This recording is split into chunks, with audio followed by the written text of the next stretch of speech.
हां सर, शिवसेनेमुळे जे आहे ते गणेश नाईक यांना मंत्रिपद मिळालं असं देखील नरेश म्हस्के जे आहेत म्हणाले आहेत. काय वाटतं, गणेश नाईक हे सिनियर आहेत सर्वांनाच, तरी देखील त्यांनी त्यांचं अशा प्रकारचं वक्तव्य करणं कसं वाटतं?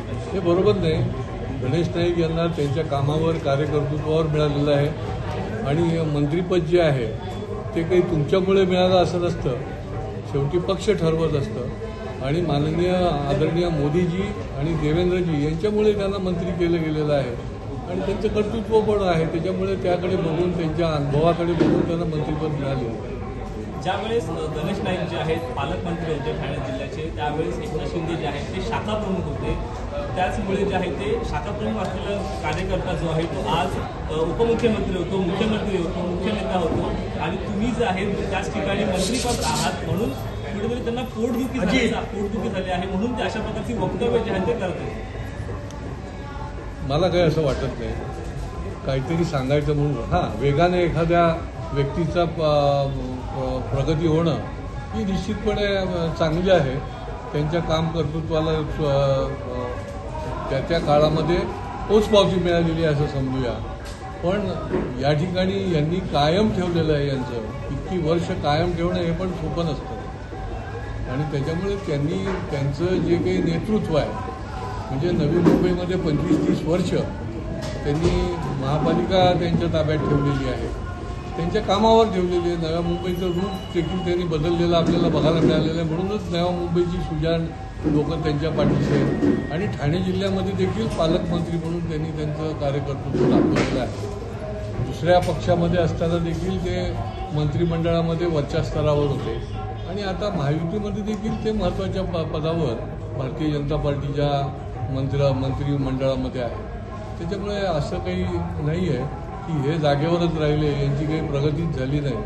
उलट जी झेप त्यांनी घेतली ती कायम ठेवणं फार महत्त्वाचं असतं आणि ते त्यांनी कायम ठेवलेलं आहे.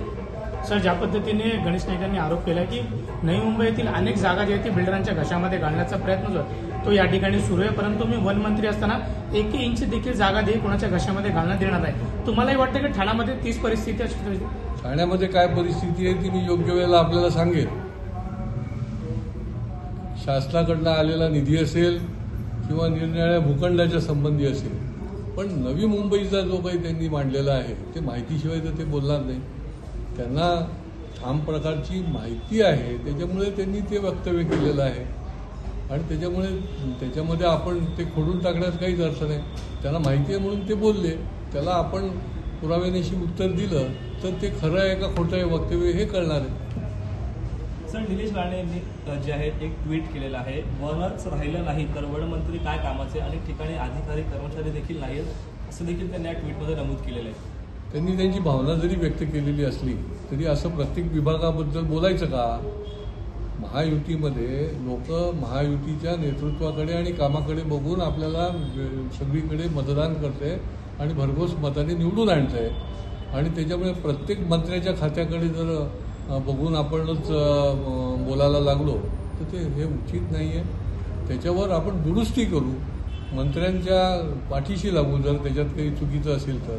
परंतु जाहीरपणे बोलणं हे काही जाणीवपूर्वक बोललं जाते की काय, हा देखील एक प्रश्न पडलेला आहे. सर, अनेक लोकसभा जी आहे ती पंतप्रधान नरेंद्र मोदी यांच्या चेहऱ्यासमोर ठेवून जे आहे ते मतं जी आहे ती मागण्यात आली होती, परंतु ज्या पद्धतीने ठाण्याचे खासदार वारंवार ज्या पद्धतीने नाईकांवरती जे आरोप करते, अनेक वेळा त्यांनी खडसून देखील टीका केलेली आहे. कसं पाहता याच्यात? कारण तुम्ही देखील आग्रह होते की ठाण्याची जागा ही भाजपला मिळावी. ते बघा की ठाण्याची जागा भाजपला मिळावी हे त्यावेळेलाही आम्ही आग्रह होतो. या ठिकाणी युती न करता निवडणूक व्हावी याच्याकरताही आम्ही आग्रही होतो आणि भारतीय जनता पार्टीचे ठाणे जिल्ह्यामध्ये 9 आमदार निवडून आलेले. संख्या ही सर्वात जास्त भारतीय जनता पार्टीची आलेली आहे. लोकसभेच्या दृष्टीने देखील आम्ही एका लॉजिकल वेने बोलत होतो की का लोकसभा ठाण्याला भारतीय जनता पार्टीला आली, परंतु आता झालं गेलं विसरून गेलं पाहिजे. आता पुढे जायला पाहिजे. आता बरंच डोक्यावरून पाणी गेलेलं आहे. तुम्ही तर निवडून आलायत ना, मोदीजींच्या नेतृत्वाखाली, मोदीजींच्या फोटोवर आणि मोदीजींच्या कार्यकर्तृत्वावर आणि युतीच्या कार्यकर्त्यांच्या मेहनतीवर निवडून आले. आता आपण चांगलं काम करायला पाहिजे. विकासाच्या दिशेने काय करता येईल या सगळ्या भागामध्ये हे बघायला पाहिजे. तर ते सोडून जर आपण वेगळं वळण द्यायला लागला तर मग आमची मंडळी बोलायला काही थांबणार नाही. सर, विकासाच्या दृष्टिकोनातून पुढे जायला हवं असं तुम्ही म्हणताय, परंतु श्रीकांत शिंदे जे आहेत त्यांनी थेट गणेश नाईकांना आव्हान केलेलं आहे की बोलण्यापेक्षा जे आहे ते आमच्यासमोर येऊन तुम्ही लोकसभा निवडणुका ज्या आहेत लढावाल, तर गणेश नाईकांना जो स्तुतीभ्रंश झालेला आहे असं देखील त्यांनी म्हणालं. त्यांनी थेट आव्हान देखील त्यांना केलेलं नाईकांना.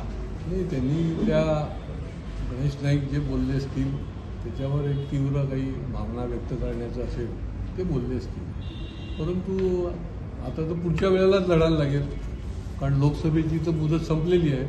त्यावेळेला बघू योग्य वेळेला. सर, वारंवार कुठेतरी शिवसेनेचे नेते असतील ते भारतीय जनता पार्टीच्या काही नेत्यांना टार्गेट करताना पाहत आहे.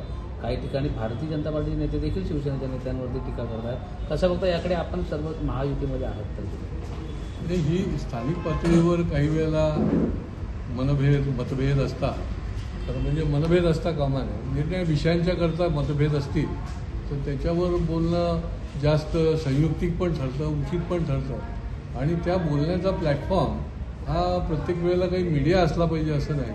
अंतर्गत देखील एक व्यवस्था जी निर्माण केलेली आहे महायुतीच्या नेतृत्वाने, त्या ठिकाणी देखील ते वक्तव्य जे आहे ते केलं जाऊ शकतो.